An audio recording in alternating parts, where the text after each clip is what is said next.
আসসালামু আলাইকুম ওয়া রাহমাতুল্লাহি তাআলা ওয়া বারাকাতুহু। ওয়েলকাম ব্যাক আলহামদুলিল্লাহ আমি হোম সাজেশন ও গাইডলাইন প্রোগ্রাম 2025। আপনাদের সামনে আজকে উপস্থিত হয়েছে জীববিজ্ঞান দ্বিতীয় পত্র নিয়ে। জীববিজ্ঞান এমন একটি সাবজেক্ট যে সাবজেক্টটি আমরা প্রথম ভিডিওতে যে কথাতে বলেছিলাম অপশনাল এবং কম্পালসরি ডিটেইলস। তবে জীববিজ্ঞানটি যারা মেডিকেল ভর্তি পরীক্ষা দিবে তাদের জন্য একটি হট ফেভারিট সাবজেক্ট, অর্থাৎ এই জীববিজ্ঞান ফার্স্ট পেপার এবং সেকেন্ড পেপার এই দুটি যদি আপনার ভালো প্রিপারেশন না থাকে, আপনি একাধারে যেভাবে এসএসসি এবং আলিম পরীক্ষায় ভালো ফলাফল করতে পারবেন না, ঠিক একইভাবে আপনার মেডিকেল ভর্তি পরীক্ষায় আপনি ভালো ফলাফল করতে পারবেন না। সো কথা না বাড়িয়ে আমি শুরু করছি আজকে জীববিজ্ঞান দ্বিতীয় পত্রে। প্রথমে আমি জীববিজ্ঞান দ্বিতীয় পত্রের যে সিলেবাস আছে সেই সিলেবাস যদি একটু সংক্ষেপে বলি, তাহলে আমার দ্বিতীয় পত্রের সিলেবাসে প্রথমে রয়েছে প্রথম অধ্যায়, এরপর রয়েছে আমার দ্বিতীয় অধ্যায়, এরপর রয়েছে তৃতীয় অধ্যায়, চতুর্থ অধ্যায়, পঞ্চম অধ্যায়, সপ্তম অধ্যায় এবং একাদশতম অধ্যায়। ওকে, তাহলে আমার প্রথম অধ্যায়, দ্বিতীয় অধ্যায়, তৃতীয় অধ্যায়, চতুর্থ অধ্যায়, পঞ্চম অধ্যায়, সপ্তম অধ্যায়, একাদশ অধ্যায়, এইগুলো হচ্ছে আমার এইবারের শর্ট সিলেবাস। তাহলে এই প্রত্যেকটি অধ্যায় নিয়ে যদি আমি ইন ডিটেইলস কথা বলতে যাই, তাহলে আমার প্রথম অধ্যায় যে নাম, প্রথম অধ্যায়ের নাম হচ্ছে যে জীবের শ্রেণীবিন্যাস। শ্রেণী বিন্যাস। আমরা প্রথম পত্রে যেমন উদ্ভিদের শ্রেণীবিন্যাস পড়েছি, কোষ এবং কোষের গঠন নিয়ে পড়েছি, দ্বিতীয় পত্রে আমরা শ্রেণীবিন্যাস নিয়ে বলবো। আমরা জানি মূলত উদ্ভিদ অর্থাৎ জীব জগৎকে 5টি ভাগে ভাগ করা হয়েছিল, মনে রাখ, প্রোটিস্টা, ফাঞ্জাই, প্লান্টি এবং অ্যানিমেলিয়া। তো জীববিজ্ঞান দ্বিতীয় পত্র মূলত অ্যানিমেলিয়া রিলেটেড পড়াগুলোই সাধারণত পড়ানো হয়, বা বিস্তারিত যে লেখাগুলো সেগুলো হচ্ছে অ্যানিমেলিয়া। এবং যে শ্রেণীবিন্যাস আছে, শ্রেণীবিন্যাসটি সাধারণত তোমরা জীববিজ্ঞান অধ্যায়ের শুরুতেই দেখবা যে প্রায় 33টা থেকে 40টি শ্রেণীবিন্যাস রয়েছে। কিন্তু আমাদের সুবিধার্থে অর্থাৎ আমাদের মনে রাখার সুবিধার্থে টোটাল 9টি শ্রেণীবিন্যাস নিয়ে আমাদেরকে পড়তে হয়।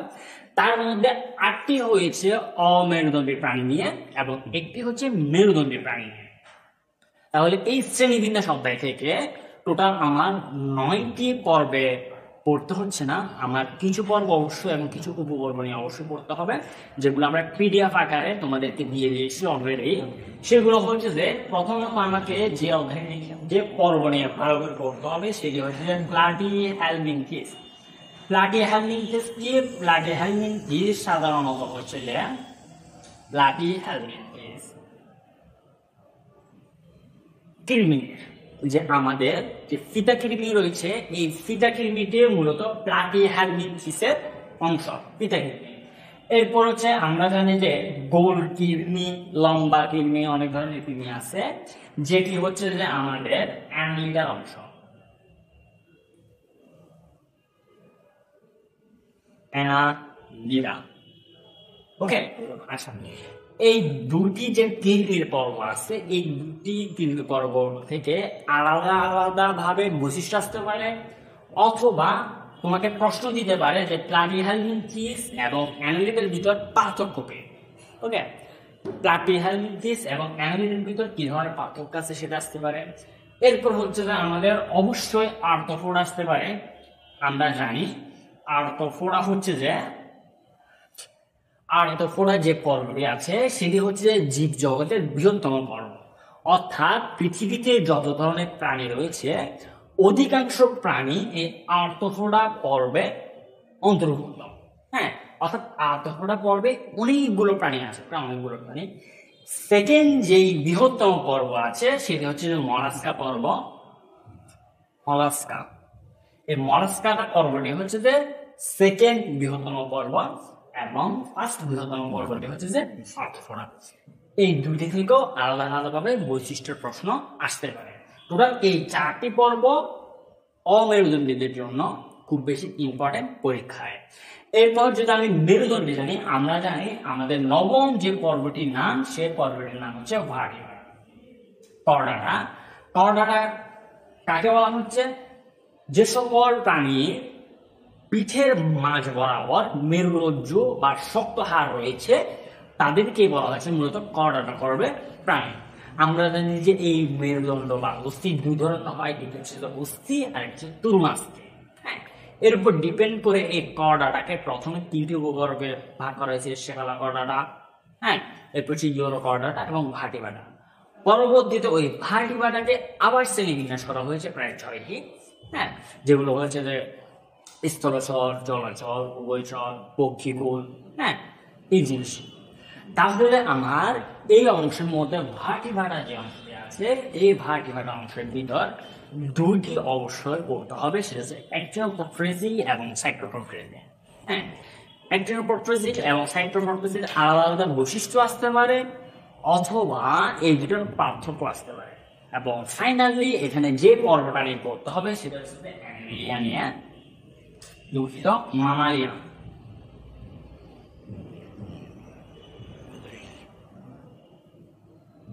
মামালিয়া, এই মামালিয়া পর্ব নিয়ে কেন বলতে হবে?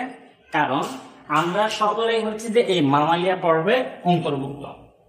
হ্যাঁ, স্তন্যপায়ী প্রাণী, অর্থাৎ পৃথিবীতে যত ধরনের মানুষ পশু পাখি রয়েছে যারা স্তন্যপায়ী প্রাণী তাদেরকে বলা হয় স্তন্যপ্রাণী বলা হয়। যে সকল প্রাণী বাচ্চা প্রসব করে এবং ওই বাচ্চাদেরকে একটা সময় পর্যন্ত বুকের দুধ পান করায়, সে সকল প্রাণীদেরকে মামালিয়া বলা হয়, স্তন্যপায়ী প্রাণী বলা হয়। যাদের আমরা এই জিনিসটি অবশ্যই এখান থেকে শিখতে হবে। এছাড়া যে জিনিসটা শিখতে হবে শ্রেণীবিন্যাস করা। শ্রেণীবিন্যাস, যেমন আমরা মানুষদের বৈজ্ঞানিক নাম কি? বৈজ্ঞানিক নাম হচ্ছে যে হোমোসেপিয়েন্স।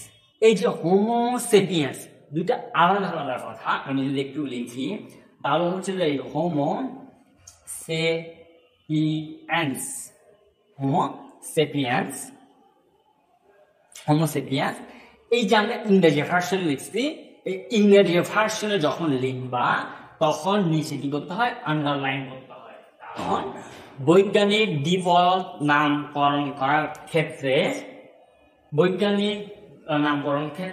হয় ইটালিক অক্ষরে লিখতে হয় অথবা যদি অন্য কোনো ভাষায় লিখে নিচে লিখতে হয়, আন্ডারলাইন করতে হয়। আচ্ছা, মূল বিষয় সেটা না। মূল বিষয় হচ্ছে যে এখানে যে হোমোসেপিয়েন্স আলাদা আলাদা কথা আসছে। আমরা জানি এটা হচ্ছে গণ অর্থাৎ জেনাস, এটি হচ্ছে যে গণ অর্থাৎ জেনাস, এবং এটি হচ্ছে যে আমাদের প্রজাতির নাম। তাহলে এই গণ এবং প্রজাতি অর্থাৎ হোমোসেপিয়েন্সের যে বিষয়টি, এই হোমোসেপিয়েন্স যে বৈজ্ঞানিক দ্বিপদ নামকরণ কিভাবে করা হয় বা দ্বিপদ নামকরণের কয়েকটি ক্লাসিফিকেশন আছে, এই জিনিসটি শিখতে হবে। এবং ত্রিপদ নামকরণ, যেটা স্যাজের করেছিল, ত্রিপদ নামকরণ এই জন্য শিখতে হবে।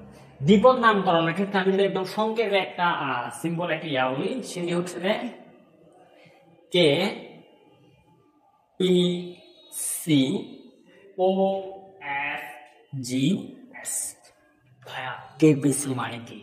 আমরা সবাই কেএফসির নাম শুনেছি। ওই কেএফসির পরিবর্তে আমি যদি কেপিসি মনে রাখি, আমি জানি কে দিয়ে কি হয়, কে দিয়ে হবে কিংডম, পি দিয়ে হয় পাইলাম, সি দিয়ে হচ্ছে ক্লাস, ও দিয়ে হয় অর্ডার, এফ দিয়ে হয় ফ্যামিলি, জি দিয়ে হয় জেনাস, এবং এস দিয়ে হচ্ছে স্পিসিয়াস।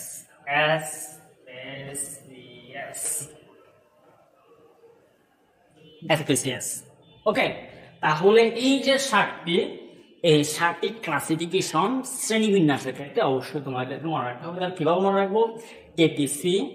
কেপিসি এবং ওয়েবজি, আর শেষে তো স্পিসিয়াস, এটা অবশ্যই মনে রাখতে পারবো। তাহলে আমি যদি এই শ্রেণীবিন্যাস প্রথম অধ্যায় নিয়ে যদি একদম সারসংক্ষেপে বলি যে 4টি পর্ব, 2টি উপপর্ব এবং মামালিয়া, এই যে কয়েকটি ক্লাসিফিকেশন আছে এগুলো এবং নামগুলো অবশ্যই করে নিবা।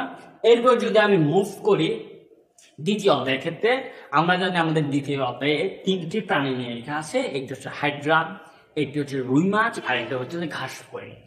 তোমাদের সিলেবাসের জন্য হাইড্রা খুব বেশি ইম্পর্টেন্ট।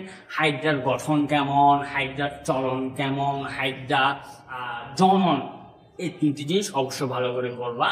অর্থাৎ একটা হাইড্রা তার আত্মরক্ষার ক্ষেত্রে যে নেমাটোডিস ব্যবহার করা হয়, হ্যাঁ, সেই কিভাবে সে আত্মরক্ষাটা করে, ওই নেমাটোডিস কিন্তু আবার 4 ধরনের হয়ে থাকে। তার ভিতর কোনটা ইম্পর্টেন্ট, যেটা শিকার করে এবং একেবারে কি করে আত্মরক্ষা করে ওই জিনিসটা।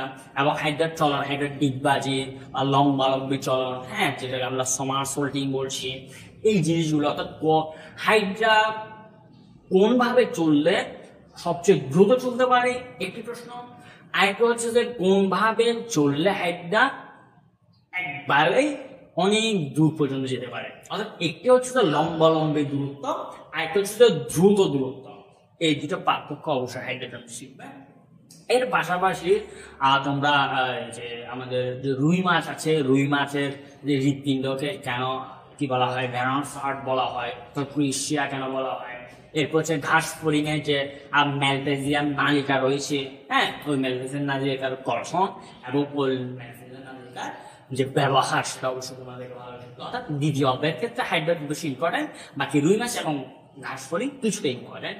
এই ক্ষেত্রে ঘাস ফড়িং এ আমরা যে তোমরা আমাদেরকে যেভাবে দেখছো, অর্থাৎ চোখ দিয়ে, কিন্তু আমাদের ঘাস ফড়িং বা পোকামাকড় গুলো চোখ থাকে না, ওদের থাকে পুঞ্জাতি। এই যে চোখ এবং পুঞ্জাতির পার্থক্য কি, এবং আমাদের চোখের একক, হ্যাঁ, যে আমরা রেটিনা বলে থাকি, যেটা আমরা দেখি, হ্যাঁ, ওদের ক্ষেত্রে সেটা ওমাটিরিয়া কেন বলা হচ্ছে, এই যে পার্থক্যগুলো বা 3 নম্বর প্রশ্নগুলো, এগুলো অবশ্যই ভালো করে শিখবে। এরপরে যে আমি তৃতীয় অধ্যায়ে মুভ অন করি, তৃতীয় অধ্যায়টা কি নিয়ে? তৃতীয় অধ্যায়টা নিয়ে হচ্ছে যে পরিপাক নিয়ে।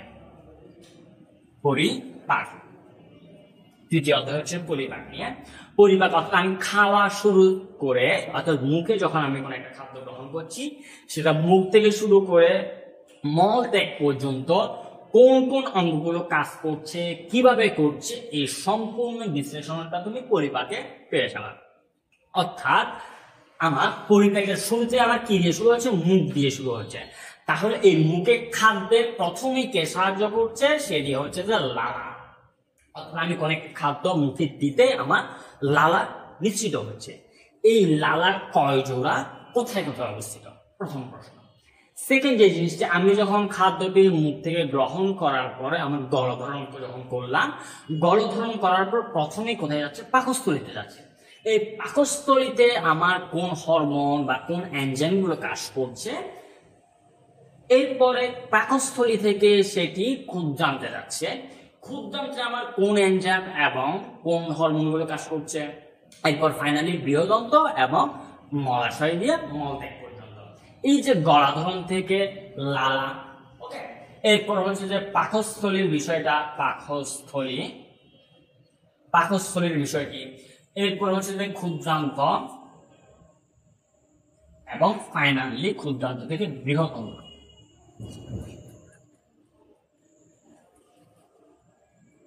বৃহদন্ত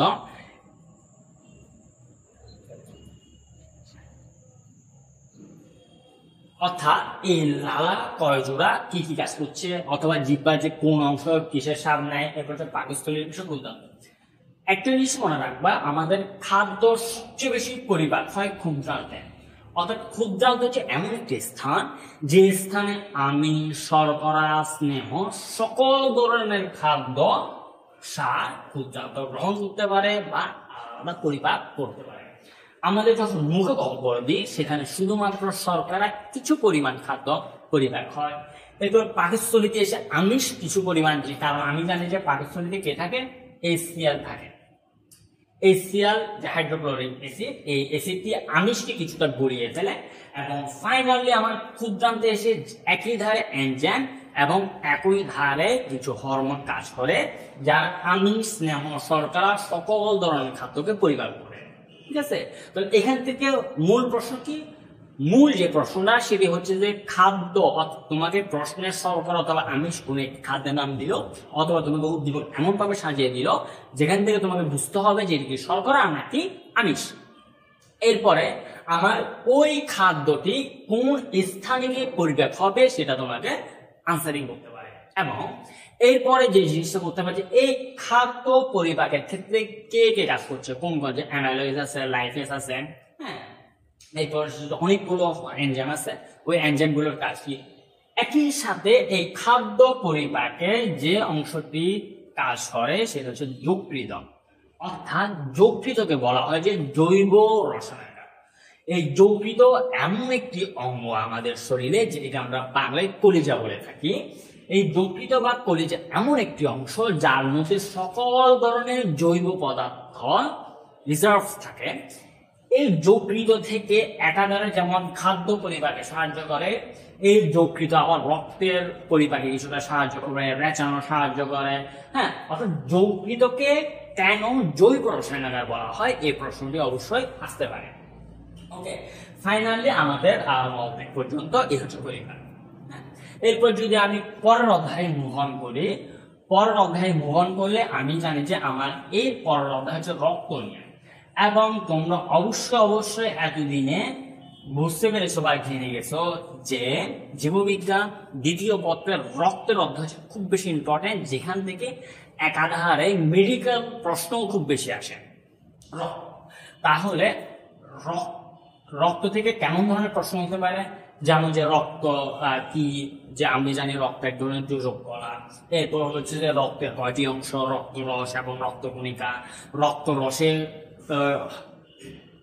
এনজাইমের পরিমাণ কেমন থাকে, পানির পরিমাণ কেমন থাকে। এরপর হচ্ছে রক্তকণিকায় আবার যে আমাদের লোহিত রক্তকণিকা, শ্বেত রক্তকণিকা এবং পুঞ্চক্রিকা, এদের ভিতর লোহিত রক্তকণিকা কেন লাল হতে হয়, এবং আমাদের যে শ্বেত রক্তকণিকা আছে সে শ্বেত রক্তকণিকা আবার 5 ধরনের হয়, অর্থাৎ দানাদার এবং দানাবিহীন দুটোটা মিলে 5 ধরনের শ্বেত রক্তকণিকা আছে।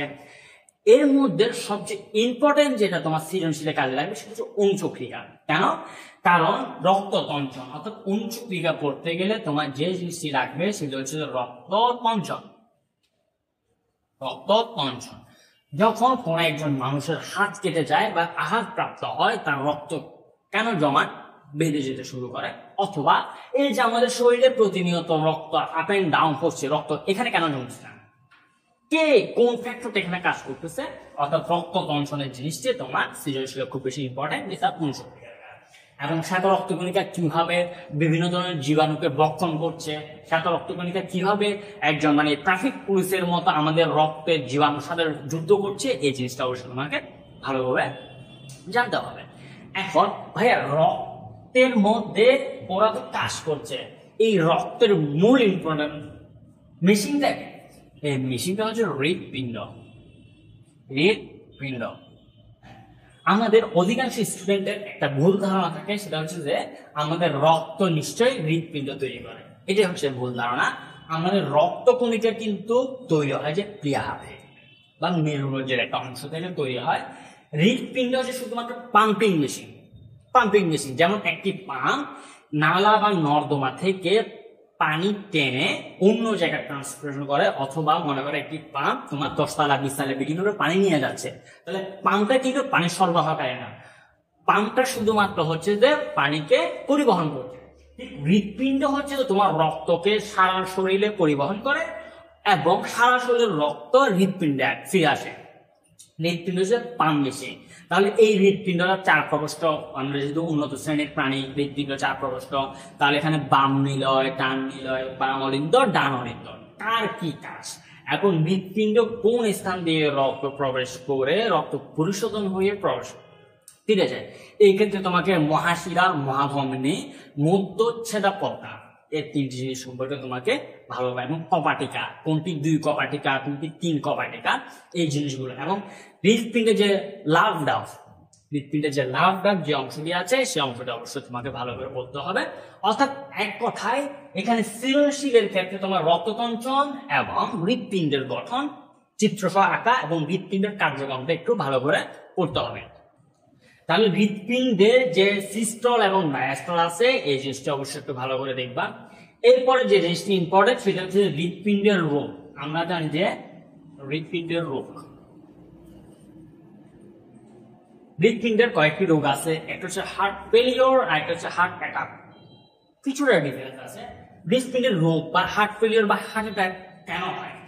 মূলত আমাদের যে রক্ত রক্তনালিকা রয়েছে, ওই রক্তনালিকা যখন ব্লকেজ হয়ে যায়, রক্ত চলাচল যখন বাধাপ্রাপ্ত হয়, তখনই আমাদের ওই রক্ত চলাচল বাধাপ্রাপ্ত হওয়ার কারণে ব্লাড প্রেশার কমে যায়, রক্তচাপ কমে যায়, এবং একটা সময় গিয়ে হার্ট অ্যাটাক বা হার্ট ফেলিয়ার মতো হবে। এখন এই হৃৎপিণ্ডের হার্ট ফেলিওর এবং হার্ট অ্যাটাক, এই দুইটা অংশ সম্পর্কে একটু ভালো করে তোমরা দেখে নিবা। এবং তোমরা অনেকে শুনছ হৃৎপিণ্ডে হার্টে ব্লকেজ হওয়ার কারণে রিং লাগায়। রিং কিভাবে লাগায়? রিং সাধারণত 3 ধরনের রয়েছে। এই 3 ধরনের রিং কিভাবে লাগায়, যে লেজার রিং আছে, নর্মাল রিং আছে, রিংগুলো কিভাবে বসায়। হ্যাঁ, এই হৃৎপিণ্ডের ওই রিং সম্পর্কে তোমাকে একটু পড়ে নিতে হবে। অর্থাৎ এক কথায় হৃৎপিণ্ড গঠন, হৃৎপিণ্ডের রোগ এবং রক্তসঞ্চালন, এটি হচ্ছে যে তোমার সৃজনশীলের জন্য ইম্পর্টেন্ট। বাকি ছোটখাটো যে লোহিত রক্তকণিকা, শ্বেত রক্তকণিকা, যে ছোট ছোট প্রশ্ন হতে পারে, এই জিনিসগুলো অবশ্যই ভালো করে একটু পড়ে নিবে। চতুর্থ অধ্যায়ের পরে আমরা যদি এখন পঞ্চম অধ্যায়টি মুভন করি, আমরা জানি পঞ্চম অধ্যায়টি হচ্ছে শোষণ নিয়ে। অর্থাৎ আমরা যে অক্সিজেন গ্রহণ করছি, ওই অক্সিজেন গ্রহণ করার পর কিভাবে কার্বন ডাই অক্সাইড আকারে বেরিয়ে আসছে, এই শোষণ অধ্যায় নিয়ে আমরা এখন আলোচনা করব। তাহলে শ্বসন অধ্যায় নিয়ে, অর্থাৎ শ্বসন কি, অক্সিজেন গ্রহণ করার পর যে কার্বন ডাই অক্সাইড নির্গমন করি কিভাবে। আসলে মূলত হচ্ছে আমরা যখন অক্সিজেন গ্রহণ করি নাক দিয়ে, ওটি বিভিন্ন মাধ্যমে আমাদের মূলত ফুসফুসে যায়। আমরা জানি ফুসফুসের একক হচ্ছে অ্যালভিওলাস। এই অ্যালভিওলাস গুলো মূলত এই অক্সিজেনকে কার্বন ডাই অক্সাইড হিসেবে রূপান্তর করে। অর্থাৎ আমাদের রক্তে যে কার্বন ডাই অক্সাইড আছে, ওই রক্তের কার্বন ডাই অক্সাইড গুলো অ্যালভিওলাসের মধ্যে এসে জৈবিক বিক্রিয়ার মাধ্যমে আমাদের পরবর্তীতে শরীর থেকে নির্গত হয় বা বের হয়ে যায়। এই যে অক্সিজেন ফুসফুস এবং ফুসফুস থেকে অ্যালভিওলাস, আমি আবারও বলছি, অ্যালভিওলাস কি? অ্যালভিওলাস হচ্ছে যে আমাদের ফুসফুসের একক। অ্যালভিওলাস হচ্ছে যে ফুসফুসের একক। এই অ্যালভিওলাসের ছোট ছোট কণা থেকে মূলত কি হয়, কার্বন ডাই অক্সাইড গুলো নির্গত হয়। এছাড়া আমাদের যে নাকে ওটিটিস রোগী আছে, ঠিক আছে, যে নাকে দুই ড্যামেজ হচ্ছে, আমাদের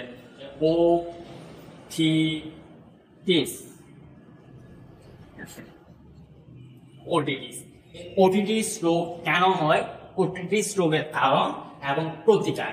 এখানে দেখো, প্রতিরোধ এবং প্রতিকার, প্রত্যেকটি রোগের ক্ষেত্রে প্রতিরোধ এবং প্রতিকার দুটি জিনিস আছে। প্রতিরোধ হচ্ছে যে, মনে করেন আমি যে দরজা লাগিয়েছি, এই দরজাটা হচ্ছে আমার প্রতিরোধ, অর্থাৎ বাইরে থেকে কেউ আমাকে আক্রমণ করতে পারবে না, প্রতিরোধ। এখন মনে করেন কোন একটা জীবাণু বা রোগ আক্রমণ করে ফেলেছে, এখন আমি বাঁচবো কিভাবে? এই যে বাঁচার উপায়টি, এটি হচ্ছে প্রতিকার। তাহলে প্রতিরোধ এবং প্রতিকার জিনিসটিকে, এটা যদি আপনার কনফিউশন থেকে যায়, আপনি প্রত্যেকটা রোগের ক্ষেত্রে প্রবলেম ফেস করবেন উত্তরে। তাহলে ওটিটিস এর পরে আমার যে রোগটি নিয়ে আমার পড়তে হবে, সেটি হচ্ছে যে সাইনোসাইটিস। অর্থাৎ এখানে একটি হচ্ছে যে নাকের রোগ, আরেকটি হচ্ছে কানের রোগ। হ্যাঁ, এই দুটি কেন হয়, এই রোগের লক্ষণ। এবং শ্বাস প্রদাহ হয়, অর্থাৎ শ্বাস নালীতে আমাদের কি কি ধরনের রোগ হতে পারে, শ্বাস প্রশ্বাসে, এই জিনিসগুলো অবশ্যই। এবং ইয়ং জেনারেশনের ভিতরে যাদের ধূমপান করার হ্যাবিট রয়েছে, তারা মনে রাখবা যে তোমাদের অ্যালভিওলাস দিন দিন নষ্ট হয়ে যাচ্ছে। অ্যালভিওলাস যত বেশি ধ্বংস হবে, তোমার ফুসফুস তত বেশি ক্ষতিকর হবে। আর তোমার ফুসফুস যদি ক্ষতিকর হয়, তোমার এই সাইনোসাইটিস, যক্ষা সহ যত ধরনের মেজর রোগগুলো আছে, সেই মেজর রোগগুলো হতে পারে। সো আমি একই ভিডিওতে তোমাদেরকে সতর্ক করছি, যাদের ধূমপান স্মার্টনেস দেখানোর জন্য ধূমপান করছো, তারা আজ থেকে ধূমপান ছাড়ার অভ্যাস করা। ধূমপান যতদিন করবা, তোমার অ্যালভিওলাস ফুসফুস সব চলে যাবে। এরপরে যদি আমি পরের অধ্যায় যদি আমি মুভ অন করি, পরের অধ্যায় হচ্ছে আমাদের হাড্ডি নিয়ে, হাড় নিয়ে। তাহলে অস্থি অর্থাৎ আমার সারা শরীরে টোটাল 206টি অস্থি রয়েছে। তোমরা যারা ভালো ফলাফল করছো এবং মেডিকেল ভর্তি পরীক্ষা যারা দিবে, অবশ্যই 206টি হাড়, প্রত্যেকটি হাড়ের নাম ভালো করে শিখে নিবে। বিশেষ করে আমাদের যে লিগামেন্ট এবং টেন্ডন রয়েছে, লিগামেন্ট অস্থি জয়েন্ট এবং আমাদের যে অস্থি এবং তরুণাস্থির জয়েন্টে অর্থাৎ পেশির যে জয়েন্ট গুলো, যে কোথায় লিগামেন্ট জয়েন্ট হয়, কোথায় টেন্ডনের জয়েন্ট হয়, এই জয়েনিং পয়েন্ট গুলো শিখবে। এরপর হচ্ছে সাইনোভিয়াল অস্থি, অর্থাৎ আমাদের যে হাঁটু রয়েছে, এই হাঁটুতে যে সাইনোভিয়াল অস্থি সন্ধি রয়েছে, এই অস্থি সন্ধির চিত্র সহকারে শিখবে।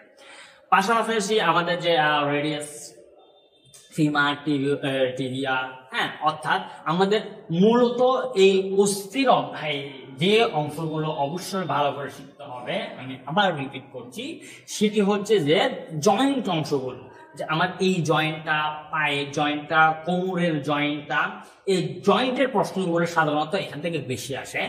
এবং ওই যে সাইনোভিয়াল অস্থিসন্ধির কথা বলছি, এই সাইনোভিয়াল অস্থিসন্ধিটা আকার সহ ভালো করে শিখে নিবে।